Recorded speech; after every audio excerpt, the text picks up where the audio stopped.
Hello दोस्तों, मेरा नाम राहुल और आपका हमारे टारगेट बॉडी ज्ञान चैनल में बहुत बहुत स्वागत है। आज मैं आप लोगों को क्लास 10 में की जो मोस्ट इम्पोर्टेंट निबंध है बेरोजगारी की समस्या, इसका आज मैं बताऊंगा, जो कई बार पूछा जा चुका है और ये बहुत ही अच्छा निबंध है। बेरोजगारी की समस्या ये मोस्ट इम्पोर्टेंट है बोर्ड एग्जाम के लिए। तो चलिए देख लेते हैं। रूपरेखा में हम क्या लिखेंगे? प्रस्तावना, बेरोजगारी का अर्थ, बेरोजगारी एक प्रमुख समस्या। लेकिन दोस्तों, अगर आप लोग हमारे चैनल को सब्सक्राइब नहीं किए हैं तो चैनल को सब्सक्राइब कर लीजिए और बेल आइकन को क्लिक कर लीजिए, जिससे मैं जो भी वीडियो बनाऊँ उसका नोटिफिकेशन आप तक मिलता रहे। और वीडियो पसंद आए तो लाइक ज़रूर कर दीजिएगा। और चौथा है बेरोजगारी एक अभिशाप। पांचवा है बेरोजगारी के कारण, और इसी में ये सब प्रकार हैं: जनसंख्या में वृद्धि, दोषपूर्ण शिक्षा प्रणाली, कुटीर उद्योगों की उपेक्षा, औद्योगिकरण की मंद प्रक्रिया, कृषि का पिछड़ापन, कुशल एवं प्रशिक्षित व्यक्तियों की कमी, अविकसित सामाजिक दशा।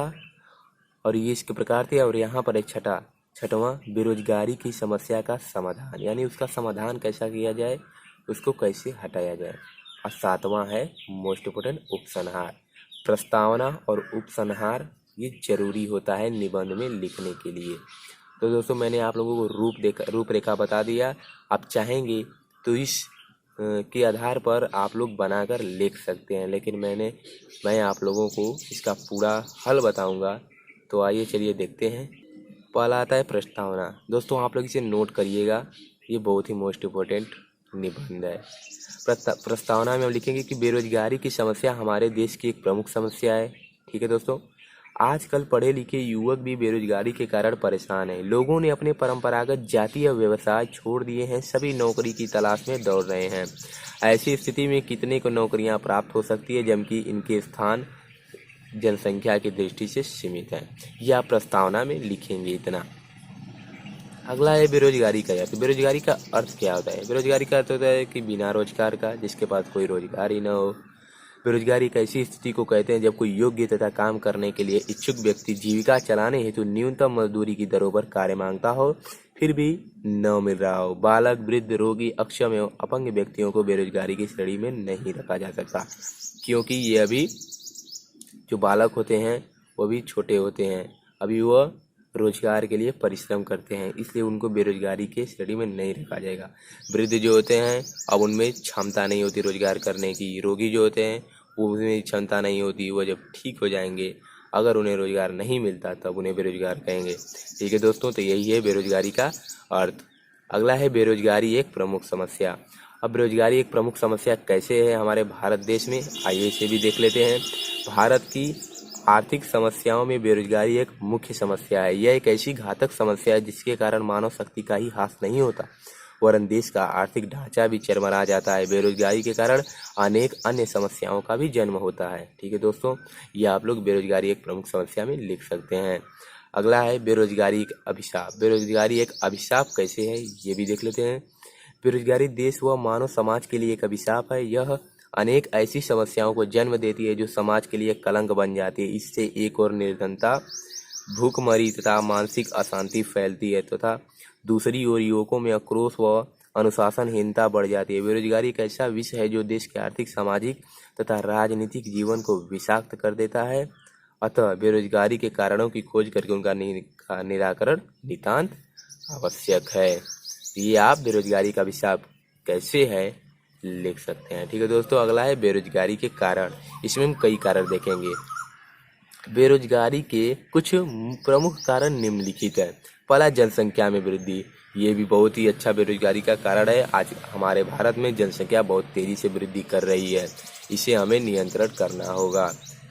देश में जनसंख्या विस्फोट तीव्र गति से हुआ है। देश में प्रति वर्ष 2.5% की जनसंख्या वृद्धि हो जाती है, जबकि इस दर से बेरोजगार व्यक्तियों के लिए रोजगार उपलब्ध कराने की व्यवस्था नहीं है। जितनी ज़्यादा जनसंख्या है उतना हमारे देश में रोजगार नहीं है, इसलिए बहुत से लोग बेरोजगार ही रह जाते हैं। अगला है दोषपूर्ण शिक्षा प्रणाली, यानी हमारे शिक्षा प्रणाली में भी कुछ कमी आ रही है। हमारे देश की शिक्षा प्रणाली दोषपूर्ण है, यह रोजगार प्रदान करने वाली नहीं है। इसमें पुस्तकीय ज्ञान तो भरपूर है, किंतु व्यवहारिक ज्ञान शून्य है। अगला है कुटीर उद्योगों की उपेक्षा।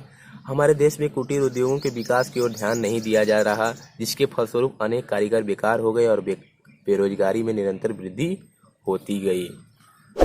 ठीक है दोस्तों, बहुत ही अच्छा लिखा है ये। औद्योगिकरण की मंद प्रक्रिया। विगत पंचवर्षीय योजनाओं में देश के औद्योगिकरण के लिए प्रशंसनीय कदम उठाए गए हैं, फिर भी समुचित रूप से इसका विकास नहीं हो सका है, अतः बेरोजगार व्यक्तियों के लिए वांछित मात्रा में रोजगार नहीं जुटाए जा सके हैं। ठीक है दोस्तों, अगला है कृषि का पिछड़ापन। ये भी बहुत ही अच्छा बेरोजगार का कारण है। हमारे देश की लगभग 59% जनता कृषि पर निर्भर है। यहाँ की कृषि अत्यंत पिछड़ी हुई दशा में है। कुशल एवं प्रशिक्षित व्यक्तियों की कमी। हमारे देश में कुशल व प्रशिक्षित व्यक्तियों का अभाव है, अतः उद्योगों के संचालन के लिए विदेश से प्रशिक्षित कर्मचारी बुलाने पड़ते हैं। यही कारण है कि देश में कुशल एवं कम प्रशिक्षित व्यक्ति बेकार हो जाते हैं। ठीक है दोस्तों, अगला है हमारा अविकसित सामाजिक दशा। जाति प्रथा, बाल विवाह, विधवा विवाह निषेध एवं सामाजिक असमानताएं भी बेरोजगारी को बढ़ावा दे रही हैं।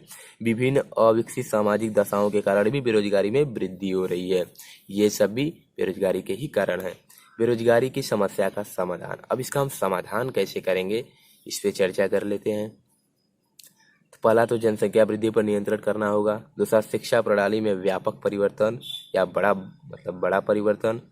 कुटीर उद्योगों का विकास, औद्योगिक विकास, सहकारी खेती, सहायक उद्योगों का विकास, राष्ट्र निर्माण के विविध कार्य, सामाजिक ढांचे में परिवर्तन, रोजगार कार्यक्रमों का विस्तार, प्राकृतिक संसाधनों का समुचित उपयोग करके किया जा सकता है। ये सब बेरोजगारी की समस्या का इससे समाधान किया जा सकता है।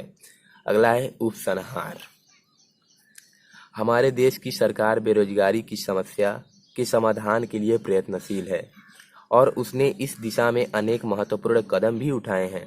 हमारे देश में जो कुछ संसाधन उपलब्ध हैं उनका उपयोग करके भी इसका समाधान खोजा जा सकता है और बेरोजगारी की समस्या को दूर करके देश का आर्थिक विकास किया जा सकता है।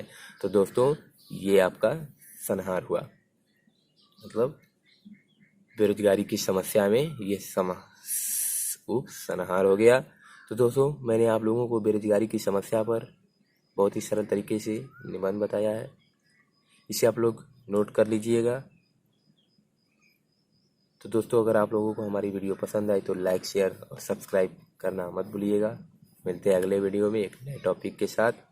तब तक के लिए धन्यवाद।